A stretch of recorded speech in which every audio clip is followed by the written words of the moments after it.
नमस्कार। आज की इस खास चर्चा में आपका स्वागत है। श्रोता ने हमारे साथ कुछ काफ़ी दिलचस्प स्रोत साझा किए हैं और आज हम उन्हीं में गहराई से उतरेंगे। हमारे सामने 3 बड़े मुद्दे हैं। पहला, भारत में जाति जनगणना को लेकर जो बहस छिड़ी है और उसकी अपनी पेचीदगियां हैं। दूसरा, शहरों में अकेले रहने की बढ़ती कीमत, जिसे आजकल लोग मजाक में सिंगल्स टैक्स भी कह रहे हैं। और तीसरा, वैश्विक एआई मतलब आर्टिफिशियल इंटेलिजेंस के संचालन के लिए चीन का एक नया प्रस्ताव, विश्व आर्टिफिशियल इंटेलिजेंस सहयोग संगठन या WICO। हमारा मकसद है इन उलझे हुए मामलों की तह तक जाना, उनके मायने समझना, और ये सब हम करेंगे पूरी तरह से दिए गए स्रोतों के आधार पर ही। तो चलिए इन जानकारियों की परतें एक एक करके खोलते हैं। शुरुआत करते हैं भारत में जाति जनगणना की बात से। जब सरकार ने इसकी घोषणा की थी तो सामाजिक न्याय की वकालत करने वालों में आप कह सकते हैं काफी उम्मीद जगी थी। लगा कि शायद ये जाति के आधार पर जो भेदभाव होता है उसे खत्म करने की दिशा में एक अहम कदम होगा। लेकिन हाल ही में आई 2 किताबें, त्रिना विथायथील थी काउंटिंग कास्ट और आनंद तेलतुंबडे की द कास्ट कॉन्सेंसस, ये हमें थोड़ा रुककर सोचने पर मजबूर करती हैं। और दिलचस्प बात यह है कि दोनों ही लेखक देखा जाए तो सामाजिक न्याय और जाति व्यवस्था के खात्मे के पक्के समर्थक हैं, पर इस जनगणना को लेकर उनके नजरिए मतलब काफी अलग हैं। जी हाँ, बिल्कुल। और तेलतुंबड़े का नजरिया समझना यहाँ जरूरी हो जाता है। उनके मुताबिक ये जनगणना सरकार की वो पुरानी बांटो और राज करवाली चाल का ही एक नया रूप है। वो कहते हैं कि इस पर आजकल जो एक उदारवादी सहमति सी दिख रही है, वो असल में एक धोखा है, एक एक कौन है। उनका मानना है कि सिर्फ अलग अलग जातियों की गिनती करने से तो जाति की पहचान और पक्की हो जाएगी। इससे आरक्षण कोटा के अंदर और छोटे छोटे हिस्से सब कैटेगरीज बनाने की मांग उठेगी। अच्छा। और सबसे बड़ी बात, ये उन सभी लोगों को एकजुट होने से रोकेगा जो इस असमान सामाजिक व्यवस्था के शिकार हैं। और तो और, इससे जाति के आधार पर होने वाले सकारात्मक प्रयासों को मतलब पॉजिटिव एक्शन को कमजोर करने का रास्ता भी खुल सकता है। हालांकि वो सकारात्मक कार्रवाई के खिलाफ नहीं है, ऐसा नहीं है, पर उनका जोर हमेशा इस बात पर रहा है कि इसे सबके लिए अच्छी शिक्षा और स्वास्थ्य सुविधाओं के साथ जोड़ा जाए और इसे बराबरी लाने वाले एक बड़े परिवर्तनकारी प्रोजेक्ट का हिस्सा बनाया जाए। पेलतुंबड़े की चिंताएं वाकई सोचने वाली तो हैं, लेकिन जो स्रोत हमारे पास हैं वे ये भी इशारा करते हैं कि उनका विश्लेषण शायद जाति जनगणना के पीछे के कुछ और गहरे तर्कों को नजरअंदाज कर देता है। बिल्कुल। और वो गहरा तर्क, जैसा कि सतीश देशपांडे जैसे विद्वान बताते हैं, वो ये है कि जाति जनगणना सिर्फ पिछड़ी मानी जाने वाली जातियों की गिनती भर नहीं है। असल में ये तथाकथित ऊंची जातियों को मिले जो विशेषाधिकार हैं, उनको सामने लाने की एक शुरुआत है। क्योंकि इस जनगणना से हर जाति समूह की शिक्षा, उनके पेशे और उनकी आर्थिक स्थिति का पूरा ब्यौरा मिलेगा। हाँ, ये बात सही है कि सिर्फ जनगणना काफी नहीं है, लेकिन समाज में जो असमानता फैली है उसकी बनावट को समझने और उसे खत्म करने के लिए नीतियां बनाने और राजनीति करने की दिशा में ये एक बेहद जरूरी पहला कदम है। तो मतलब असली सवाल ये नहीं है कि जनगणना हो या ना हो, हाँ, बल्कि ये है कि इसे कैसे किया जाए। बिल्कुल सही। और यहीं पर थ्रिना विथायथिल की किताब काउंटिंग कास्ट बहुत काम की साबित होती है। ये किताब हमें 1871 में ब्रिटिश राज में पहली जनगणना से लेकर आज़ादी के बाद भारत में जाति गिनने की जो कई नाकाम कोशिशें हुईं, उनका पूरा इतिहास बताती है। लेकिन किताब का जो सबसे कीमती हिस्सा है वो कहानी है कि कैसे 2011 में जाति जनगणना के लिए बनी सभी पार्टियों की सहमति को पहले यूपीए सरकार ने सामाजिक आर्थिक और जाति जनगणना SECC में बदल दिया और फिर बाद में एनडीए सरकार ने उस डेटा को पूरी तरह से दबा दिया। हाँ, और विथायथिल का शोध यही दिखाता है कि शैतान जिसे कहते हैं वो अक्सर बारीकियों में ही छिपा होता है। उन्होंने SEC के डिजाइन और उसे लागू करने के तरीके का बहुत गहराई से विश्लेषण किया है और बताया है कि कैसे जानबूझकर नौकरशाही के दांव पेचों, जिसे वो ब्यूरोक्रेटिक ड्रिफ्ट कहते हैं, उसके जरिए इसे नाकाम किया गया। अब जो आने वाली जनगणना है, शायद 2027 में हो, उसके लिए उनकी कुछ ठोस सिफारिशें हैं स्रोतों के आधार पर। क्या है वो सिफारिशें? पहली तो ये कि सभी जातियों की पूरी गिनती हो, इसमें सामान्य या जनरल कही जाने वाली जातियां भी शामिल हों। ऐसा ना हो कि सिर्फ SC ST की गिनती को OBC तक बढ़ा दिया जाए बस। दूसरी, इसे सभी धर्मों के लोगों पर लागू किया जाए, सिर्फ हिंदुओं तक सीमित ना रखा जाए। आपको याद होगा SECC 2011 में मुस्लिमों और ईसाइयों से उनकी जाति पूछने को एक तरह से हतोत्साहित किया गया था। हाँ हाँ बिल्कुल। तीसरी, जाति का सवाल पूछने का तरीका सही हो। पहले व्यक्ति से उसकी व्यापक श्रेणी पूछी जाए, SC, ST, OBC, जनरल, और फिर हर श्रेणी के लिए पहले से तयशुदा जातियों की लिस्ट में से चुनने को कहा जाए। सिर्फ ये पूछना कि आपकी जाति क्या है, ये अराजकता फैलाएगा और SECC जैसी नाकामी फिर से हो सकती है। और आखिर में जो डेटा इकट्ठा हो उसे हर जाति के लिए हर तहसील या उससे भी छोटे स्तर पर अलग अलग करके, मतलब डिसएग्रीगेट करके उपलब्ध कराया जाए, ताकि बारीक से बारीक जानकारी पब्लिक डोमेन में हो। स्रोत एक और दिलचस्प बात की ओर इशारा करते हैं कि हमें सिर्फ मुख्य जनगणना, जिसे हम शायद बड़ी सी वाली जनगणना कह सकते हैं, उसी पर निर्भर नहीं रहना चाहिए, बल्कि अन्य जो छोटी मोटी गणनाएं या सर्वेक्षण होते हैं, छोटे सी वाली जनगणनाएं, उनमें भी जाति का सवाल शामिल करना चाहिए। हाँ, ये बहुत महत्वपूर्ण बिंदु है। जैसे कि आर्थिक जनगणना, कृषि जनगणना, पशुधन जनगणना, बिल्कुल। उच्च शिक्षा का अखिल भारतीय सर्वेक्षण, यहाँ तक कि रजिस्टर्ड कंपनियों के डायरेक्टरों की लिस्ट भी। जी हाँ। और साथ ही घर के खर्चों पर होने वाले बड़े सर्वे जैसे हाउस होल्ड कंजम्पशन एक्सपेंडिचर सर्वे और समय समय पर होने वाले लेबर फोर्स सर्वे, इनमें भी जाति पर एक सवाल जोड़ा जाना चाहिए। इसके अलावा सभी सरकारी कर्मचारियों, हर स्तर के चुने हुए प्रतिनिधियों और संवैधानिक पदों पर बैठे लोगों की भी जातिगत गणना होनी चाहिए। अच्छा, यानी बहुत व्यापक स्तर पर डेटा इकट्ठा करने की बात हो रही है। जी। अगर ऐसा हो पाता है, तब जाकर हम शायद आज के भारत में संपत्ति और अवसरों के बंटवारे की एक पूरी और उम्मीद है सच्ची तस्वीर बना पाएंगे। बिल्कुल। इस व्यापक नजरिए से देखें तो जाति जनगणना आज भारत में सामाजिक गैर बराबरी की जड़ों को समझने, उन्हें उजागर करने और आखिरकार उन्हें खत्म करने की दिशा में एक जरूरी, शायद अनिवार्य कदम है। चलिए अब रुख करते हैं हमारे दूसरे विषय का। आइए इसे समझते हैं। ये है सिंगल्स टैक्स का कॉन्सेप्ट, मतलब अकेले रहने की जो अतिरिक्त कीमत चुकानी पड़ती है, खासकर बड़े शहरों में। देखिए, अकेले रहने का अपना मजा तो है, घर को अपनी मर्जी से सजाना, हाँ बिल्कुल। रात के खाने में सिर्फ सीरियल खा लेना, जब मर्जी आना जब मर्जी जाना, कोई रोक टोक नहीं। लेकिन इस आज़ादी की एक कीमत चुकानी पड़ती है, और लगता है 2025 में ये कीमत और बढ़ रही है। स्रोत कुछ चौंकाने वाले आंकड़े देते हैं इस पर। मिसाल के तौर पर अमेरिका में अकेले रहने वाले लोग औसतन हर साल करीब $7,000 ज्यादा खर्च करते हैं, और न्यूयॉर्क जैसे शहर में तो ये आंकड़ा $20,000 से भी ऊपर पहुंच सकता है। बाप रे, $20,000। जी। और भारत की बात करें तो यहाँ भी अकेले रहने वाले लोग जोड़ों की तुलना में अक्सर सालाना, मतलब 1.5 से 3 लाख रुपए ज्यादा खर्च कर देते हैं किराए पर। ये सिर्फ कुछ देशों की बात नहीं है, दुनिया भर में अकेले रहने पर एक तरह का ये ढांचागत वित्तीय बोझ पड़ता ही है। और जैसा आपने कहा, ये सिर्फ किराए की बात नहीं है। बिजली, पानी, इंटरनेट, ये सारे बिल भी तो अकेले ज्यादा भारी लगते हैं, क्योंकि बांटने वाला कोई नहीं होता। सही बात है। किराने का सामान खरीदना भी महंगा पड़ता है। छोटे पैकेट अक्सर प्रति यूनिट महंगे होते हैं, बार बार दुकान जाना पड़ता है।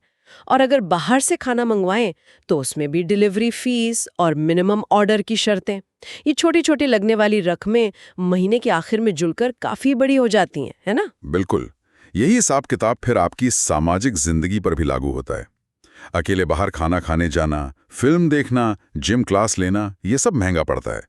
जोड़े अक्सर बिल बांट लेते हैं, नेटफ्लिक्स या अमेज़न प्राइम जैसे सब्सक्रिप्शन शेयर कर लेते हैं, या कई बार बस घर पर ही साथ में समय बिता लेते हैं। लेकिन अकेले रहने वालों से अक्सर उम्मीद की जाती है कि वे बाहर निकलें, लोगों से मिलें, शहर की सामाजिक रौनक का हिस्सा बने। इस चक्कर में हर महीने हजारों रुपए अतिरिक्त खर्च हो सकते हैं। और शहर जैसे जैसे महंगे होते जा रहे हैं, ये गणित लोगों के जीने के तरीके को भी बदल रहा है। कई युवा प्रोफेशनल हैं जो सिर्फ थोड़ा बड़ा अपार्टमेंट लेने के चक्कर में शायद अपनी प्लानिंग से पहले ही पार्टनर्स के साथ रहने लग जाते हैं। फिर कुछ ही हफ्तों या महीनों बाद पता चलता है कि वे ब्रेकअप के साथ साथ साझा किराए के घर और फर्नीचर के बंटवारे जैसी चीजों से जूझ रहे हैं। हाँ, ये भी एक पहलू है। और हाँ, फ्लैटमेट्स के साथ रहना सस्ता जरूर है, पर फिर वही रोज की किचकिच, किसी ने नल खुला छोड़ दिया, किसी ने कॉफी का डब्बा खाली कर दिया, और वो कपड़े जो कभी लॉन्ड्री बास्केट तक नहीं पहुंचते। हाँ जी, ये सब शायद इसलिए भी ज्यादा महसूस होता है क्योंकि अब जिसे कहते हैं वयस्कता का दौर लंबा हो गया है। लोग ज्यादा समय तक अकेले रह रहे हैं, शादियां देर से हो रही हैं, या कई लोग शादी कर ही नहीं रहे हैं। तो जो चीज पहले आजादी का एक छोटा सा दौर मानी जाती थी, वो अब कई लोगों के लिए जिंदगी जीने का एक स्थायी तरीका बन गया है। लेकिन इन बढ़ती कीमतों के बावजूद अकेले रहने के अपने फायदे भी हैं, जिन्हें नकारा नहीं जा सकता। हाँ, वो तो है। आज क्या खाना है, इतवार कैसे बिताना है, या रात को बत्ती कब बुझानी है, इन सब फैसलों पर अपना पूरा काबू होना एक अलग ही सुकून देता है। आत्मनिर्णय की ये छोटी छोटी जीतें शायद उन अतिरिक्त खर्चों को सहने लायक बना देती हैं। आज़ादी महंगी जरूर है, पर यह अपनी शर्तों पर जीने का एक अनमोल और जिद्दी किस्म का सुख देती है। और हाँ, एयर कंडीशनिंग के रिमोट पर पूरा कंट्रोल भी। हाँ हाँ, बिल्कुल। अब आते हैं हमारे तीसरे और आखिरी विषय पर। यहाँ बात और भी दिलचस्प हो जाती है। ये है चीन का एक बड़ा प्रस्ताव, जिसके पीछे शी जिनपिंग का विजन बताया जा रहा है। विश्व आर्टिफिशियल इंटेलिजेंस सहयोग संगठन यानी वाइको बनाने का। इसे एक ऐसा कदम माना जा रहा है जो शायद इस सदी की दिशा तय कर सकता है। और ये चीन द्वारा दुनिया के बहुपक्षीय मंचों को अपने हिसाब से ढालने की एक बड़ी कोशिश का हिस्सा लगता है। हमने पहले भी उनकी global development initiative, global security initiative, global civilization initiative और ग्लोबल एआई गवर्नेंस इनिशिएटिव जैसी पहले देखी हैं। वाइको उसी एआई गवर्नेंस इनिशिएटिव का अगला संस्थागत कदम है, जो 2023 में घोषित किया गया था। जब पिछली सदी में फाइनेंस का वैश्वीकरण हुआ और व्यापार खुला, तो नियम पश्चिम ने ब्रिटन वुड्स में लिखे और रेफरी जिनेवा में बैठाए। अब ऐसा लगता है कि बीजिंग चाहता है कि एआई के नियम भी वही लिखें और रेफरी भी उसी के नियंत्रण में हो। वाइको की जो कार्य योजना सामने आई है, उसमें टेक्नोलॉजी साझा करने का एक मंच और दुनिया भर में एआई से होने वाली कमाई से चलने वाला एक एल्गोरिथम मुआवजा कोष बनाने का प्रस्ताव है। सुनने में तो ये काफी प्रगतिशील विचार लगते हैं। हाँ, लगते तो हैं।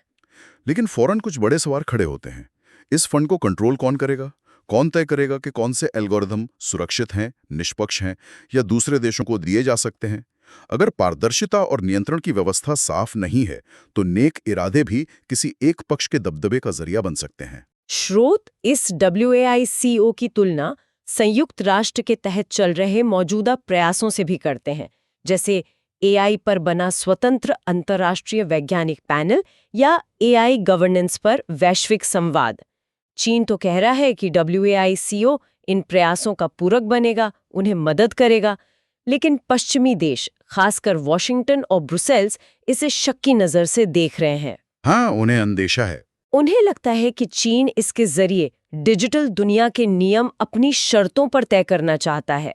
ब्रुसेल्स शायद संयुक्त राष्ट्र के जरिए अंतर संचालनीयता यानी इंटरऑपरेबिलिटी पर जोर देगा, मतलब ऐसी व्यवस्था जिसमें अलग-अलग एआई सिस्टम कुछ साझा नियमों के तहत एक दूसरे से बात कर सकें, लेकिन वो अपनी नियम बनाने की ताकत को छोड़ेगा नहीं। अब बात आती है ग्लोबल साउथ यानी विकासशील और गरीब देशों की। उनके लिए इस प्रस्ताव में टेक्नोलॉजी, पैसा और ट्रेनिंग पाने का एक लुभावना वादा है, जिससे वे लंबे समय से वंचित रहे हैं। स्रोत भारत को सलाह देते हैं कि वो सावधानी भरा नजरिया अपनाएं, पूरी तरह समर्थन ना करे, लेकिन बातचीत में शामिल रहें। 3 फिल्टर या कसौटियों पर परखने का सुझाव दिया गया है। क्या है वो कसौटियां? पहला, भूगोल पर पारदर्शिता। अगर दफ्तर शंघाई में है, तो शासन व्यवस्था वैश्विक होनी चाहिए। इसका मतलब है खुला बजट, बारी-बारी से नेतृत्व, स्टाफ में संतुलन और स्वतंत्र ऑडिट। दूसरा, विचारधारा पर अंतर संचालनीयता।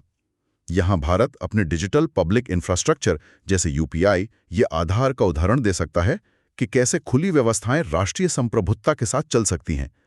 तीसरा, निष्ठा पर पहुंच। ध्यान इस पर होना चाहिए कि सभी को चिप्स, क्लाउड और कंप्यूटिंग पावर तक पहुंच मिले। पहुंच को नियंत्रित करने से बचना होगा, क्योंकि जो पहुंच को नियंत्रित करता है वही विकास की दिशा तय करता है। बिल्कुल। और वाइको का समर्थन करने से पहले कुछ बहुत जरूरी सवालों के जवाब मिलने चाहिए, जैसे इसका सदस्य कौन बन सकता है, पैसा कौन देगा, डेटा गोपनीयता, सरकारी निगरानी और ओपन सोर्स सॉफ्टवेयर के सिद्धांतों के बीच संतुलन कैसे बनेगा, और अगर वाइको के नियम किसी देश के अपने कानूनों से टकराते हैं तो क्या होगा।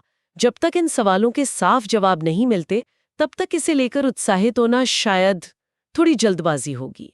जी हाँ, स्रोत इस ओर भी इशारा करते हैं कि भारत अपनी तरफ से कुछ शर्तें रख सकता है। जैसे नियम बनाने और औद्योगिक नीति के बीच एक स्पष्ट विभाजन रेखा, एक फायरवॉल हो, ताकि मानक तय करने की आड़ में बाजार पर कब्जा न किया जा सके। विकासशील देशों के लिए कंप्यूटिंग पावर का कोटा तय हो, जिसकी एक पारदर्शी रजिस्ट्री हो और एक शिकायत निवारण प्रक्रिया हो जिसमें सदस्य देश, कंपनियां और नागरिक समाज अपनी बात रख सकें या अपील कर सकें। एक और अहम बात जो स्रोतों में उभर कर आती है वो ये है कि हमें सिर्फ ऐसी बड़ी औपचारिक संस्थाओं से आगे सोचने की जरूरत है, शायद क्षेत्रीय केंद्रों का एक नेटवर्क। हाँ, एक अलग मॉडल। सरकारों और शोध संस्थानों के बीच लचीली साझेदारियां और जरूरत के हिसाब से बनने वाले गठबंधन, ये सब मिलकर एक ज्यादा बहुलतावादी और लचीला मॉडल बना सकते हैं। ऐसा मॉडल जो दुनिया में पहले से मौजूद ताकत के कठोर पदानुक्रमों को दोहराने से बच सके। तो इस पूरे विश्लेषण का निचोड़ क्या है?